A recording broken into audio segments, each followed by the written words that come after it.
I've done lots of these kind of things, and I'm always quite anxious.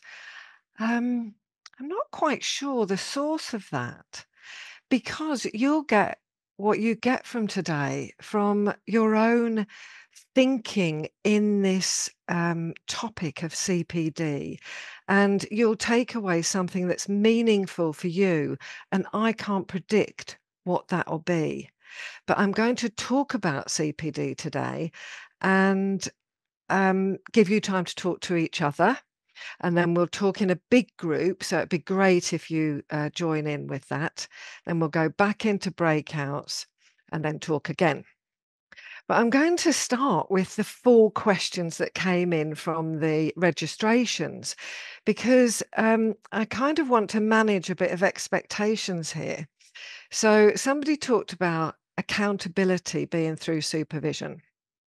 And I don't know what the question was, but what I want to say is supervision, I think, is such a broad space that we can take very tangible, defined things like skills development through to the difficult challenges of existence and life, and talk about all of that in supervision. And so, yes, we can be accountable through supervision. However, remembering the scope of the supervisor's role, although they maintain standards, they have no place to go if you are not um, if you are not practicing ethically, apart from to not work with you. Um, or to report you, which is very unlikely, unless because you may not be a member of a professional body.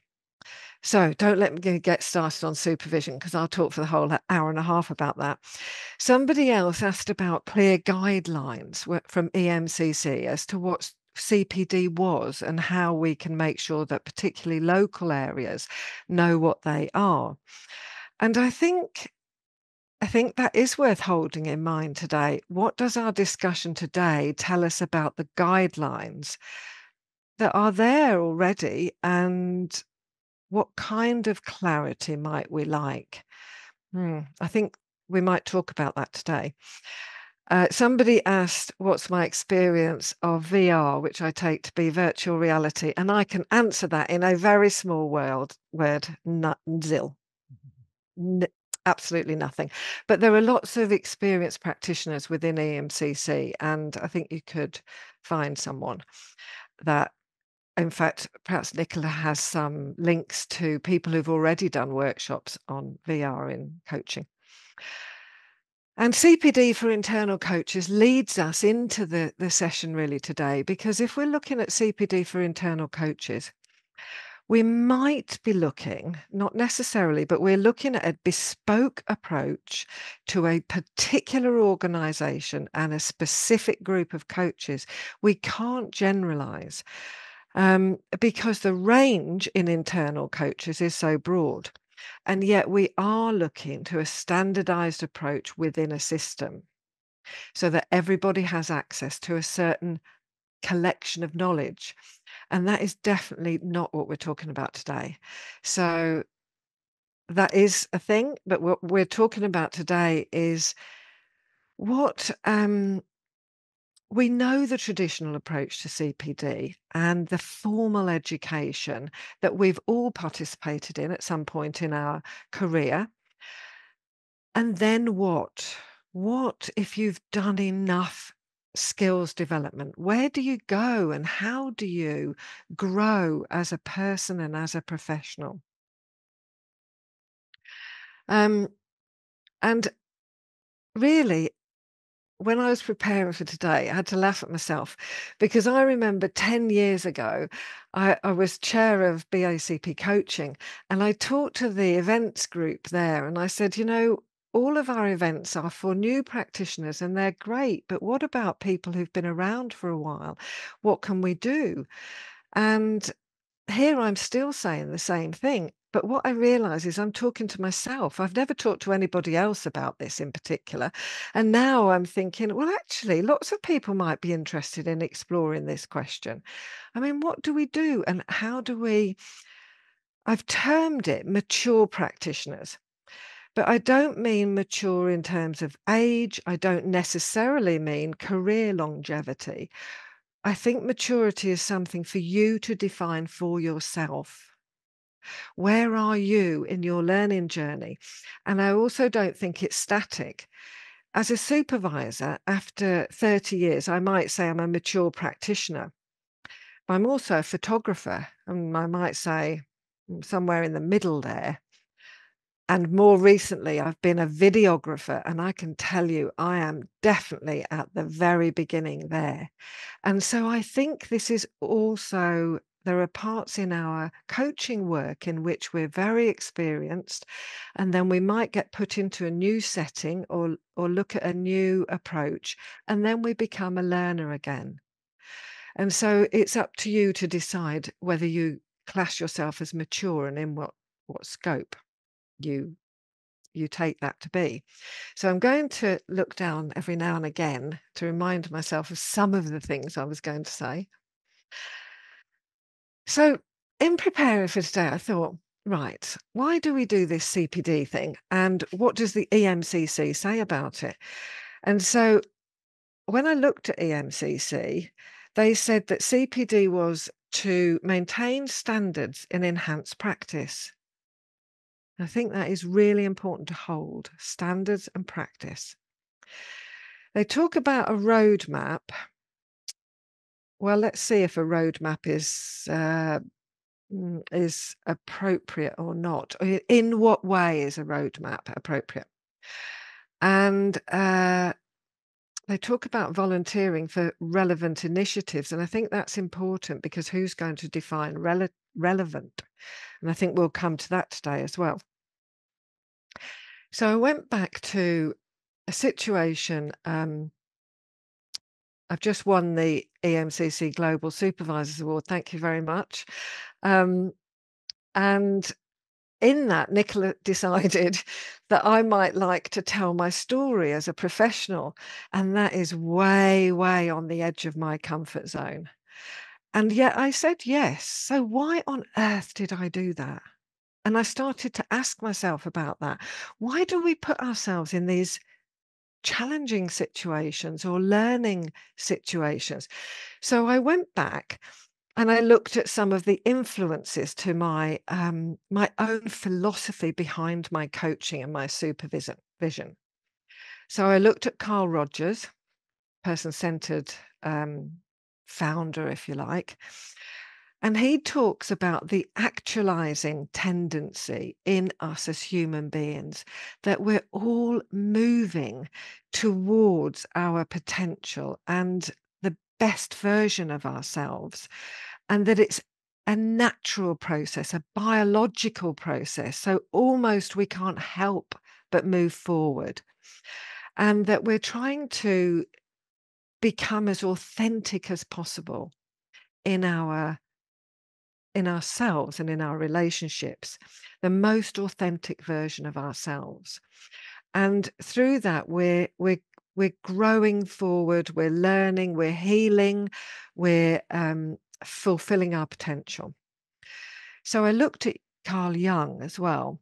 So a completely different approach from the psychoanalysts. And he talks about individuation. And he also talks about it as some kind of inherent process, innate process, in which we're bringing together areas of conflict, usually inside ourselves, but can be outside, and finding a new direction that just does justice to all elements within the conflict. So again, we're trying to kind of integrate in some way with ourselves, inside ourselves. There are probably psychodynamic practitioners here today that know this in a lot more detail than me. However, the other thing Carl Jung said was that the mind cannot solve problems, that we simply outgrow them. So we might just think about that in terms of CPD, and that often our growth trajectory can be against the flow of logic and reason, and therefore it's hard to explain to people. So where does this leave us? He's the most quotable person on the planet. He said, well, not on this planet at the moment. He said, consciousness is forever interfering, helping, correcting, negating, never leaving the psychic process to grow in peace. It would be simple if only simplicity were not the most difficult of all things. And so and then I looked at something, I thought, well, not everybody here might have this kind of psychological background to their work. So let me have a look at Bill Talbot and the action logics. And so Bill is describing 7 stages of adult development, and many of you might be familiar with his work, or other people that have built on that after him. And in the action logics, we're talking about a vertical development. So we're talking about our traditional CPD is about what we know, gaining knowledge, developing knowledge, our skills, the tools, the strategies. Often it's a cause and effect. I do this course, I want to see it in my practice here. And back to the clear guidelines, sometimes we can describe that. I learnt this tool and I applied it here.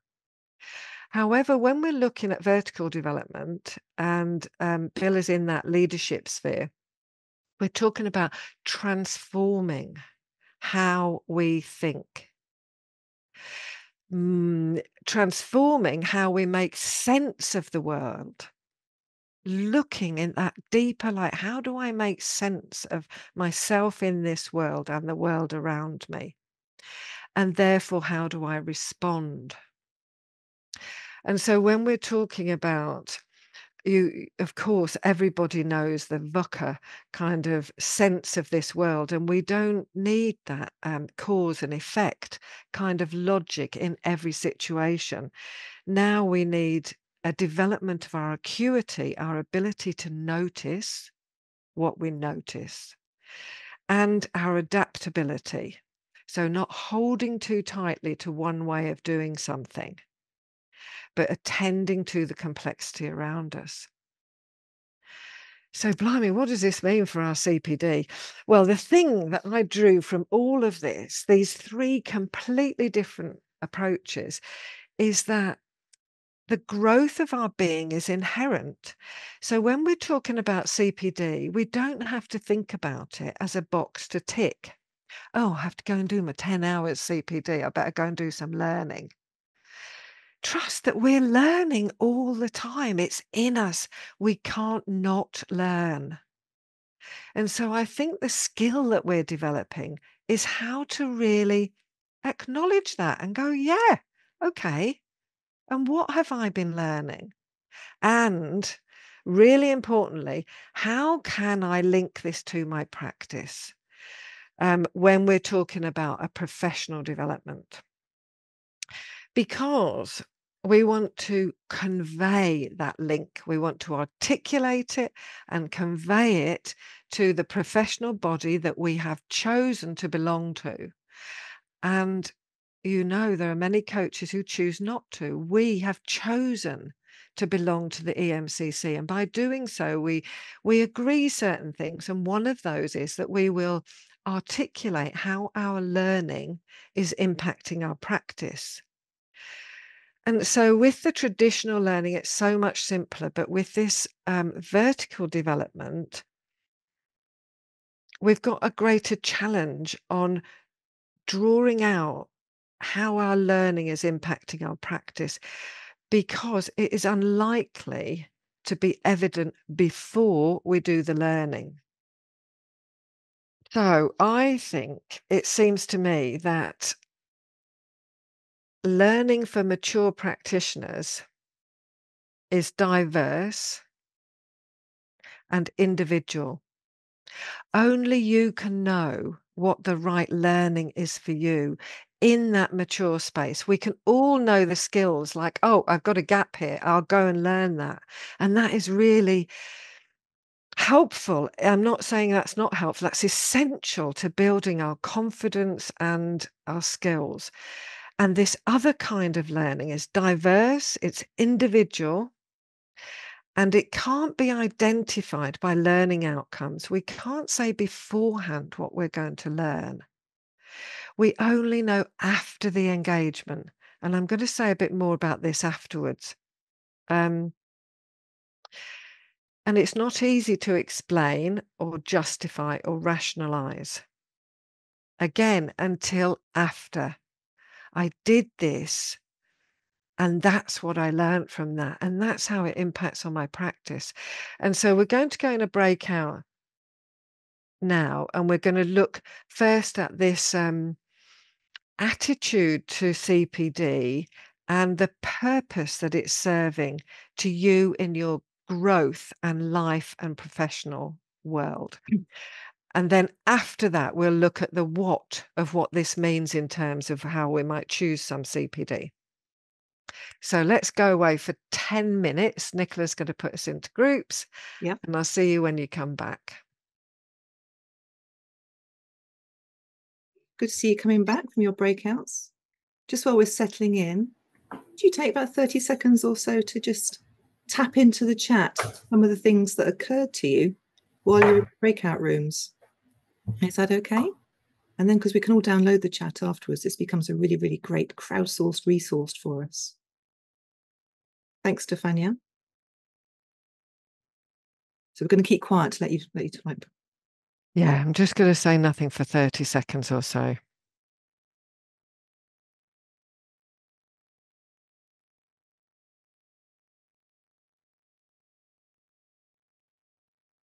Always, Priyanka. Always the breakout rooms could be longer. And so, yeah, we'd really love some people to share in the big group, in the service of other people's learning, everyone's learning. So would anyone like to open up the floor and start a discussion about the purpose of CPD or where you are in terms of your purpose and learning? I can do it if it's okay. Hi, Tolly. Hi, Joe. Because I'm an educationalist, right? So I work as a teacher, and I also now part of teacher education. So in order for me to teachers, I guess, I need to learn myself, and I see myself learning through the leadership. So I'll be a leader in a classroom, not the teacher.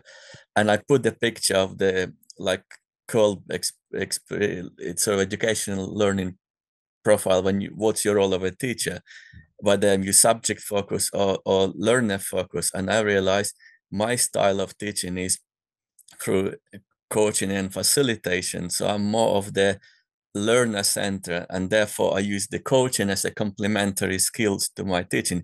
So I suppose I would say more as I'm mature as a teacher, probably, but then kind of using the coaching skills as a complementary skills to get better as a teacher, so I don't stagnate. And CPD for me in that sense, because often you see like we now teach, and I'm on a board of governors at my college, and we had a presentation where we were told that in Hertfordshire, the area where I'm based, but in 6 years' time, about a third of jobs which are going to exist in 6 years' time have not been yet created. So how would you prepare someone for something which doesn't yet exist? And I think if you become emotional intelligence coach, you teach those emotional intelligence skills or people skills, transferable skills. That's what the skill builder is. That's for sort of the emotional intelligence, what the skills of the future, the employer say. And this is what I do kind of to get myself better, I guess. And that's why importance of CPD for me then says I can get better as a teacher through getting better as a coach. Yeah, absolutely, Tolly. And one of the, I mean, you have many points. One of the points being we can be all of these things, mature, a learner, a coach, all at the same time, that we're not one-dimensional. And the other, how do we prepare for something that doesn't exist? May That I? is a good question. Yes, Joanna. Hi, Joe. Hi, everyone. And thanks, Judy and Peter, for a lovely, too short, of course, conversation in our little, very international group, even very different time zone. And we spoke to add to, maybe not complete, but add to what Anatoly had just said. We spoke about openness. We spoke about to be ready for the unexpected. And we also spoke about ethics. And we also spoke about primum non nocere, meaning first, don't harm. The main doctor's motto, not to be too self-focused on our own position in processes. But before we build something, we, the three of us, and me personally, we think quite strongly that it's very important to be alert, to also be focused on potential traumas or potential areas that coaches, mentors like myself, being not psychologists, are not allowed to go into. So being humble, open. Yeah, lots of different and focused. facets, Joanna. And that sense that as human beings, I think we're always in the struggle between being individual and self-centered and being part of a community in some way, family, community, organization. We can't exist for long as a solitary being. We never could from the minute we were born. It's very challenging if we are not connected in some way. And yet that tension between being individual and being part of a relationship continues throughout our life, I think. How many people struggle with one relationship or another? How many of our coaching clients come about relationships? But anyway, yes, thank you, Joanna, for all of the other things you also said. Anyone else? Just jump in if you want to say something, because I might not see you on the screen. Yeah, it's Bothwell from Zimbabwe. Hello. Yes, I think in our group we discussed that. I think we said CPD is important, and also CPD includes what we do ourselves in terms of continuous learning. And we also said, look, a more structured CPD like this one helps all professionals or practitioners to network, getting to know each other. And that something structured like this will be targeted towards or focused towards minimum learnings or skills that we all need as practitioners and belonging to this EMCC, so that anyone who sees the name EMCC practitioner, they are guaranteed of certain minimum learnings. So CPD can be focused on those minimum learnings. And also we said, look, CPD can also be a forum where we share ideas and also a sounding board for new learnings and new thinking. And we also agreed that it can be lonely when you are on your own in a different country, and CPD provides that kind of forum where you are able to share experiences and learnings. And we all agreed in our group that we just need to form our own group where we just chat and share knowledge. Yeah, and totally. And for me, it's important because I've just set up my practice. So I'm very keen to know a lot of people, network, and also learn more. Thank you. Bothwell, you made so many points. So some of them really resonate for me, particularly that thing about relationships. We come to, I can see you, David. I'll come to you next. We come to a CPD, and I don't know about you, but I've often been to a skills workshop where I've said, oh, but the most amazing thing were the people there and the relationships and the connections I made. And so again, sort of saying about how we're talking about developing ourselves, but we're always looking at relationship and about being lonely in another country. Believe me, we can be lonely in a country with a lot of coaches. And I think for me, one of the joys of my life is a peer supervision group. And so if you can set up a peer supervision group with a couple of others to have a place to go and lean into, that goes back round to the person who mentioned in the questions about accountability from supervision. David, where are you going with this? Oh, hi. Oh, mine's hi everyone. Mine's just a really sort of simple point. So in our breakout room, really, Joe, going back to what you said earlier about being a sort of tick box thing, you know, where people feel they've got to do it because they've got to keep their badge and everything. So we talked about that a bit, and really, as a sort of principle, in a way, and this is a personal thing, I quite like the discipline of having to do that because it means I do it. So I like the structure of that, not for everybody, but that works for me. But I think the really important point that came out of our discussion was really about how you go into CPD, sort of following on from that. So, for example, you know, you might show up and think, well, you know, maybe this is for me, maybe it's not for me, maybe I'm going to get something out of it, maybe I'm not. But actually, if you approach it, perhaps having done quite a lot of CPD over a period of time, you realize there's always going to be something there for you. Again, something that you said. And one of the things one of my colleagues said on the call was that actually she goes through periods of reflection after the CPD. So, and she gave us a very good example of how she'd been away for sort of 3 or 4 days, and at the time wasn't really sure what the benefit was, wasn't really sure what she was getting out of it, but actually following that, after a period of reflection, realized that quite a lot came out of it, but at the time she wasn't aware of it.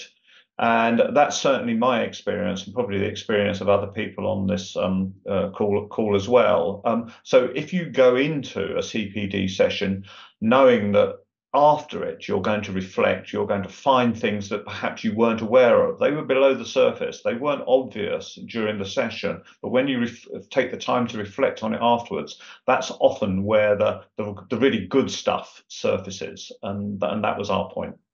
Oh, David, such brilliant points. It reminds me of Stacey's landscape diagram. I don't know if you're familiar with it. I can give a link at some point. That when we're down in the bottom corner where we have a high degree of certainty, we can say, I'm going to go to this and I'm going to learn this.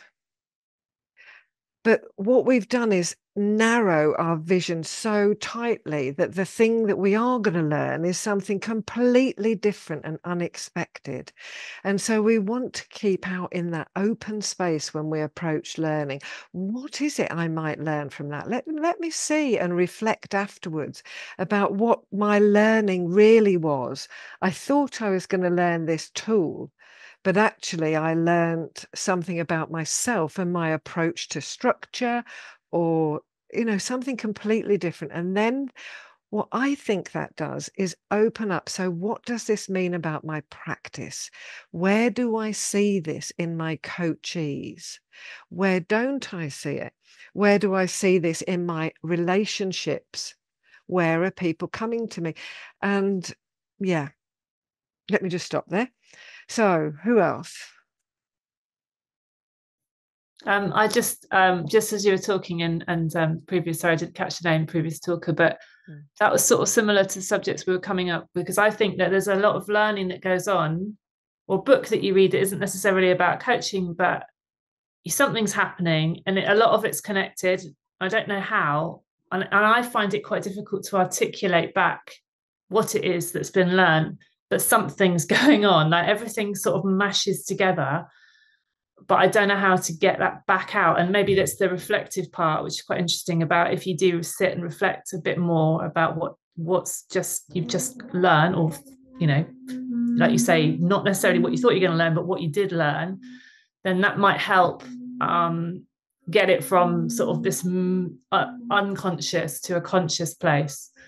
Absolutely, Katie. I mean, that's just such a perfect example that we can't articulate because we're working on a deeper level. And what we need to be able to do is bring that forward into some kind of articulation for ourselves, but also for our accrediting body. And you know, obviously supervision is the place that we can work that out. We can tip out this bowl of spaghetti about, well, I went for this and I thought it was this, but it wasn't that. And somebody who is really connected with us can help us to tease out. So let's have a look what you did learn and how you're going to describe that. And then that critical part of what difference will that make to you as a practitioner. And so let's go back into some breakouts, but because that sort of links to the next bit in a couple of ways. So you might know of a really small model description of us as people: being, doing, and knowing. And it probably comes from Glenda Ouyang's work on human systems dynamics, but I'm not exactly sure, but that's where I know it from. So often our knowing, as Jung is saying, our knowing tries to lead us into something. You want to do this. This is how to solve this problem. And I wonder where, for you to wonder, where your being and doing takes you. Where do you find yourself drawn to without any logic at all? So your being and your doing. Oh, I've signed up for this course. But why?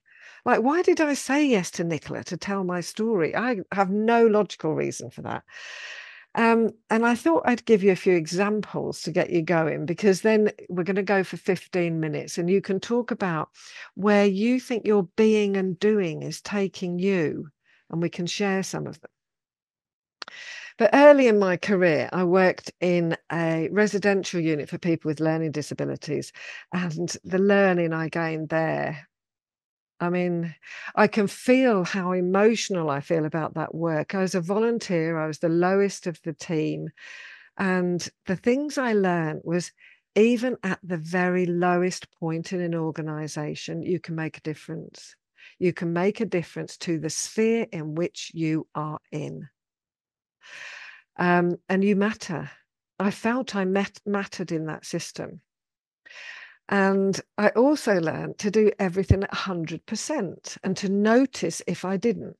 Not 110, not, well, sometimes we do work at less than 100, and it's just noticing what's going on for me, but not that drivenness to work. We hear some of our coachees say, oh, I'm giving this 140%. Well, don't. Pull back and be a person. And just give 100% and work on yourself as a person, obviously not in those words. And developing relationships with a broad range of people right at the beginning of my career. And then more recently, I've on all my CPD across all the professional bodies of whom I'm a member of, I list kayaking as one of the most important things that I did for about 5 years. Sea kayaking. I live near the sea. And working on centering and being at one with the boat.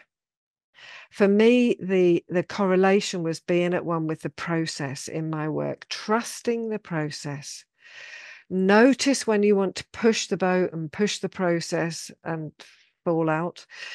Notice that the boat wants to stay upright. So this positive nature of human beings and relationships, but this sense of centering and of being at one with the boat and then the sea was profound in my kayaking, and really, really makes a difference to my work in terms of, am I centered here? When am I off center? You know, that the kind of sense of being off center. I've also done lots of improv and performance, and it makes me laugh because I come from a counselling psychotherapeutic background, as you might guess. And in improv and drama, they just say, oh, just do it. There's not really a lot of like, oh, let's just take care of you, and if you don't want to, don't do it. It's just like an open invitation. So we're going to work with anger, go and be angry, is basically the invitation. And so it's so liberating, because there's often not a way to do anything. You've just all got an individual way to approach something within the scope and range of what you can do, which obviously is obvious, but sometimes I think we might miss that. And I had some voice coaching, not because I needed to have any voice coaching, and certainly not because I wanted to sing. But what I noticed is the coach noticed things that I didn't even know were things. Like very early on, he said I had a lot of air escaping on my T's. Now, I have no idea what he saw, but what it taught me is there are things we notice and things we don't. And where do I work with someone where there are things I'm not noticing? Because I'm so habitual in the way that I notice things in our own coaching. And, you know, the obvious things that might come up in that kind of coaching, the blocks to my voice, and where are my blocks in my life, and therefore, how do I work with them in my clients? And more recently, photography, which I talked about before, in that I am not one for Pilates or yoga. I can do a bit of chanting, but not meditation. I'm not really terribly good at being still, but put a camera in my hand and I can drop into a wholly meditative space with the camera and the lens, and see that the lens stops seeing things. So the lens can't see the lamp. It can only see light and shade and texture, or light and shade that is shown through texture. And so where do I see things in my client? Where do I see you as a leader? A thing that then I project onto you. A leader is this. And where can I just see the nuances in this personality in front of me that is everything, all the capacity that we have to be bored, alive, interested, distracted, everything, rather than the projection of the thing. Once I see the thing as a lamp, there are certain things I expect from it. Once I see the person as a leader, things come up. It's that shortcut that our mind has had to make for us. And so these are some of the things that are really obscure that I can link direct to my practice. So we're going to go into breakouts now for 15 minutes. Those who didn't have enough time, this is a bit longer. And just to talk about, where is your being and doing leading you? If you just trusted. Remember what Jung said, you know, our cognition, our thinking gets in the way, and it says, you should, you can't, you know, I want to rationalize it. Why? But if you simply trusted that your psychological process will lead you somewhere, where is your doing and being and doing taking you? We, as before, just spend a 30 seconds or so quietly. We won't talk because otherwise you can't type. Just recording in the chat some of the things which occurred to you while you've been in your breakouts.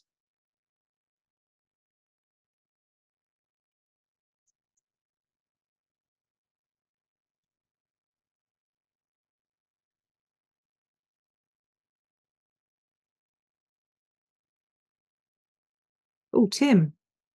Yeah, okay. May I? Yeah. Yeah. Yes, as people are just writing in the breakouts, have a look. I was in two groups. The first group, two ladies had to leave. They had some teaching duties, so I was put in another group. And I would just say that within those a few minutes I was at the second group, I was definitely taken by Tolly, who mentioned that his being defines his doing. I like that. I think I asked him whether Me too. the other way around it could be also true, and he said, "Well, he follows your heart. He follows his heart." So, and I'm so pleased that I heard it from him, because I think it's so important to know your values, and when you are trying to achieve something, go through the values first, not to rush and do something. It's important actually to understand your being. Totally. Thank you, Tim. Thank you, Tim. Would anyone like to respond or open up something else? I wonder if I could jump in, actually. Just sorry, just a quick observation. It's all right. It's a quick observation, actually, and this occurred to me as you were speaking before we went into breakout room, Joe. And it made me think that sometimes you can only like look back and think, well, what kind of impact has that had on me now today? And it actually reminded me of a conversation I had with you, Joe, because you've been, I mean, you're winner of the 2023 Supervision Award for EMCC, and you've been working at such a high level for such a long time. But it's only really relatively recently that your Master Practitioner accreditation has been awarded. And I remember us speaking, and you were like, "Oh yeah, I've done all this. Oh yeah, well, okay, I can apply for that," and you got it. But it was for me, it meant that the value of your CPD and the value of your learning was kind of like more than putting a label on it. Does that make sense? Yeah, and I think that speaks a bit to Tim and Tolly, that sometimes when things are in our being, we don't have to go to that knowing place that goes for the tick box, because it's something deeper. I'm not sure that that's the right words, but in terms of being, doing, and knowing, Nicola, it's my doing. My doing didn't take me to fill in the form. And it wasn't a conscious thought, really, about I will or won't be a master practitioner. It was just that other things, my doing took me to something else. And also, a bit like the example with the lamp, once we think something is a thing, we project on it. So when we think someone is a master practitioner, there are a whole series of things that we project onto, and that may or may not be true of all master practitioners or all senior practitioners. And so, and you know, we're talking about EMCC and labels within this body, but this applies to any name or label anywhere, you know, anything, is to remember that we are all multidimensional. So the minute we give ourselves an identity, we start to look for evidence that that is correct, and we start to build that identity. And actually the truth is we're all multifaceted, and some of which, you know, the Johari window, some of which is not known to us, and some is known to others, and some is not known to anyone. So we're all, so my favorite metaphor is a disco ball. We're all essentially disco balls. So you can see some of my tiles here today, but there are many, many you can't see. And actually from this aspect, there's some that you can't see and I can't see. So everyone is everything. So the master practitioners, yes, you know, there is a part of me that finds it very difficult to come out of the shadow. I quite like being, even though I'm relatively well known, I prefer to be hidden. It's a much more comfortable place. I don't know if anybody here can resonate with that. So that is also part of it. So many reasons. Let's get back to you all. So we were on being and doing, and your being leading you, or maybe you're doing. Yeah, I suppose in our group there, one thing after the 2 sessions, I suppose that is very apparent, is similarities between all of us, and we're in 3 different parts of the world. Our thinking, or you know, where we are very, very similar, very connected in that sense. And I suppose the other thing from what you've been saying is, I just think it's your authenticity, bringing your authentic self, is really key to coaching. And I think not to forget that if we can hold on to our own, authenticity is really, I think, key as well to being really a good coach. And, I think it's key, to recognize that, I suppose. Yeah, and for me, it's that question about everything is not static. So we're always working on our authenticity, aren't we? Or Tim and Tolly were calling it being. And we're always working on that. And then there might be a relationship that we might notice, I'm feeling a little out of alignment with my own authenticity. So what is going on here? And so when we're talking about CPD, there's not going to be any training course in the whole world that's going to help us with that question. We're just going to have to trust that our psyche knows how to help us with that, or psychological process, or whatever you call that being and doing, helps us to be more and more authentic and more noticing, developing that ability to notice, I notice that this has crept in, this judgment, or I notice this projection is here for me, or I notice that I'm always a little off center and I can't describe it. So let's go to Joanna. So Joanna and then Joanna. I just want to say that something really struck me, what you just said, Joe, about being well known. Which is absolutely perfectly deserved. I've been following you and watching you for some time now, and when it seems that we don't live far away from each other, that was also a scoop.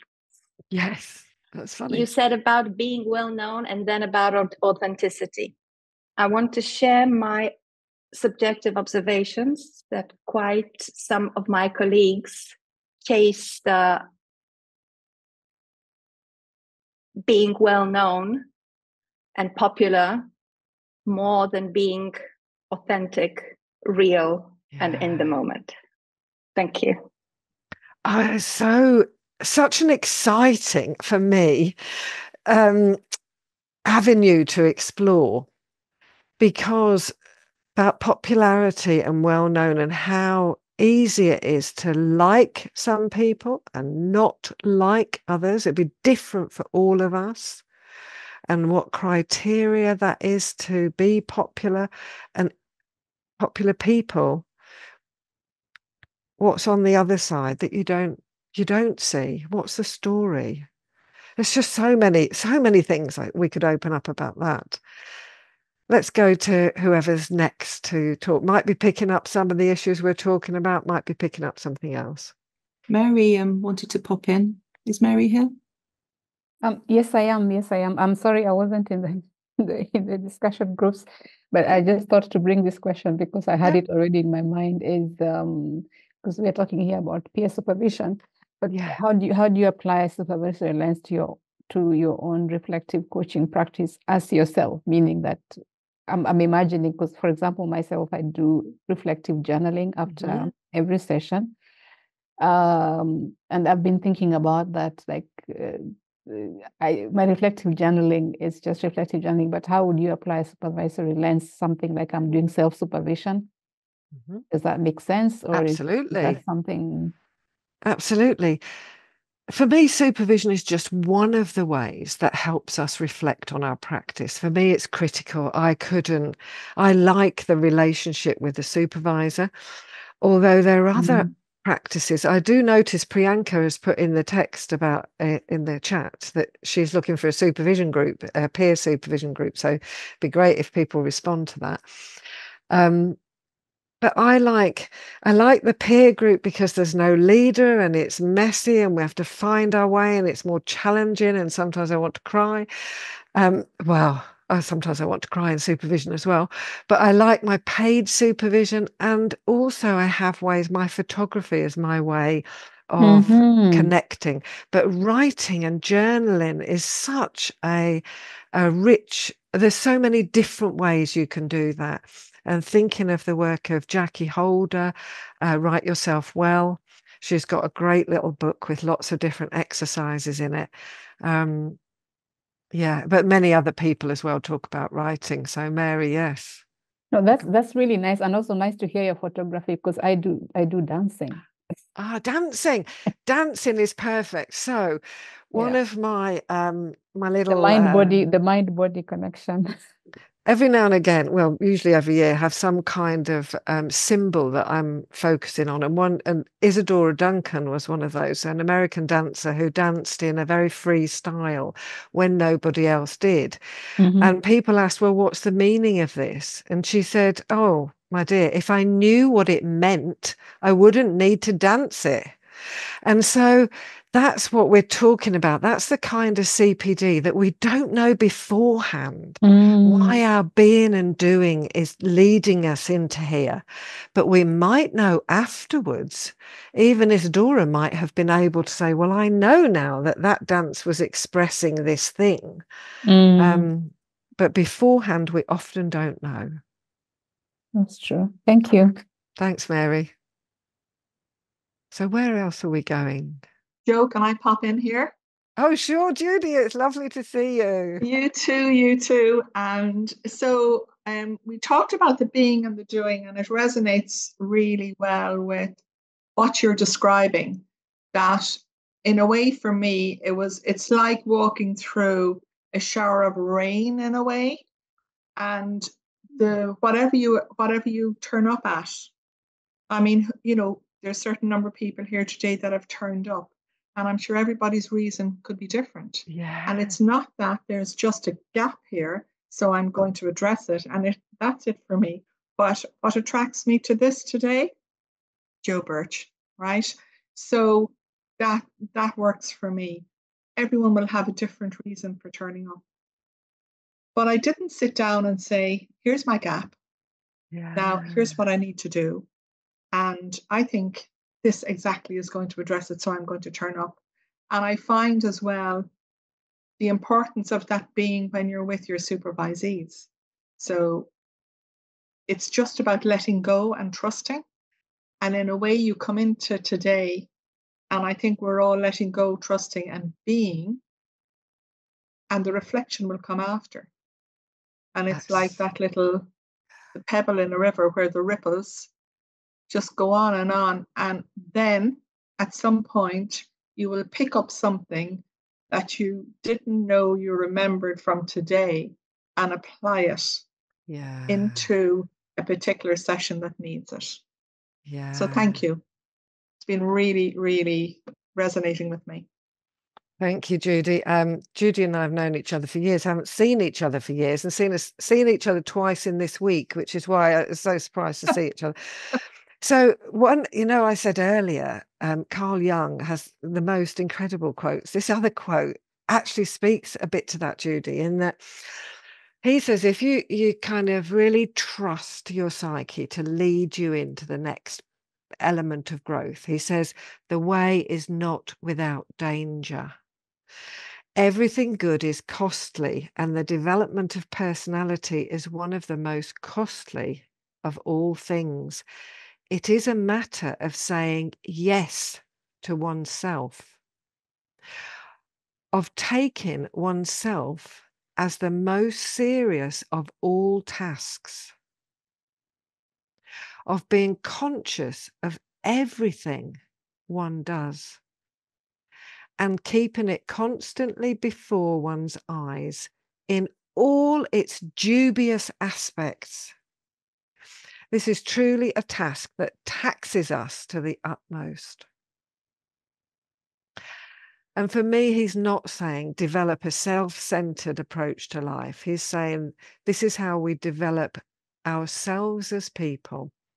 And I just know in my bones that relationships are important to us as people, and that they are difficult. And the more that I know about myself, the better I can serve those clients and supervisees that I work with, or the better friend I can be, or the better partner I can be, or, whatever other roles are assigned me in life.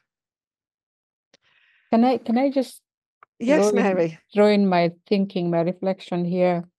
I love the quote, and my reflection here is twofold. One is that historically there's been a tendency to use commercial and military language in some of the reflections that we have, like this one. And over time, I struggle with that because I try to look here, like, for example, when you say everything is costly, what does that really mean? Yes. And then you put the danger for me is a military language again, like you're pre-positioning people to think in a certain way. And I'm thinking, if I'm developing myself, what's the danger? That is a really good question. You know, what's really the danger here? Yeah. And that cost is actually an investment. If I would translate it into another language, I'm actually making an investment. So it's a reflection of just saying that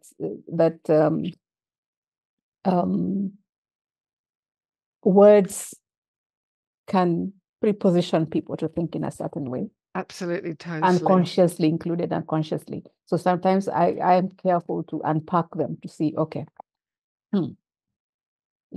what is danger? And then but I don't see that as danger. Finding things that I do not like is not danger. It's discovery. Yeah, maybe. I mean, maybe I come from a culture, I mean, where I grew up, I lived with animals and wild animals and everything. So if you found it, you knew what to do. I mean, like it's dangerous, it's a lion, but yeah, you figure out what to do. So it's all questions, Mary. This is what I think is from today, what I've hoped that you've gone away with is more questions than answers. And those questions might be all different for every single person on the call. You're right. You know, for somebody, it might be, what is this word of danger? For somebody else, it might be, what is this word of being and doing? Somebody else might be, well, I've always wanted to follow this spiritual path and I keep stopping myself. What's getting in the way? Or anything. So, Priyanka, we've probably got a very short moment. Yeah, so I was going to say that this quote really resonated with me when I've done personal development work. I've had to face so many things I thought were dangerous, but after I passed through that phase, I realized, when I look back, I realized they were not dangerous, but I had made it up in my mind to be dangerous. That's all I wanted to say. That's absolutely right, isn't it? It's conscious. Nicola and I were talking about even confidence being a conscious decision in the break, in our own small breakout room. And so, yes, watch the stories we tell ourselves. And so I'll just stop there and hand back to Nicola. Oh, Jo, thanks for having me. No, it's always a delight to speak with you. And one of the things that, well, a lot of things that I take from our conversations, but you always make me stop and think about things through different lenses. And I hope that everybody else here has taken that gift of the session that we have here today as well. This ability to look through different lenses. And I'm actually, because you and I were talking recently as well, and I know you've got a supervision diploma coming up, and I'm actually going to put that in the chat because I think that I do it in service of us, because I think that the ability to be able to help others to look through those different lenses as a supervisor is a really, really special one. And so that might be something which you might want to explore. But the realization that I have is that that CPD comes in its many guises, and it's not just oh my goodness, what shall I do for CPD? I've got a list here. Okay, I'll do that one. And the realization of everything that you've learned from everything that has brought you to this position now, and maybe finding those characteristics that have helped you on the way. Mine is curiosity. I know a lot of things about a lot of things just because I thought, oh, that's interesting. And I've just followed curiosity and seen where it's taken me. Exactly. So far, being and doing. Being and doing. But just the last question for you, Jo, just before we wrap up, really, and before we go into the networking, because we've got another half hour of networking, so there's plenty more chatting time. Is there anything that's come from the conversations today that you yourself are particularly taking, or that sticks in your mind, Jo? I think simply thinking about this session has, the greatest shock to me was that I've been saying about CPD for mature practitioners for 10 years, and I hadn't realized I'd been talking to myself. I'd been saying to myself, look, we need to talk with other people. And I think listening to all of the comments about how we can set ourselves up for danger, what is the difference to are we being led by being and doing? Are we, you know, there's so many pieces that I'm going to like reflect on after this and see what that resonates with me. Sorry, the sentence is not coming out well. This is what, there's a level of anxiety that keeps me going through the session, and towards the end I just lost it, like, because I just sent it back to Nicola, and now I'm a muddled sentence person, which is one of these tiles that I hope you don't see too often. Back to you, Nicola.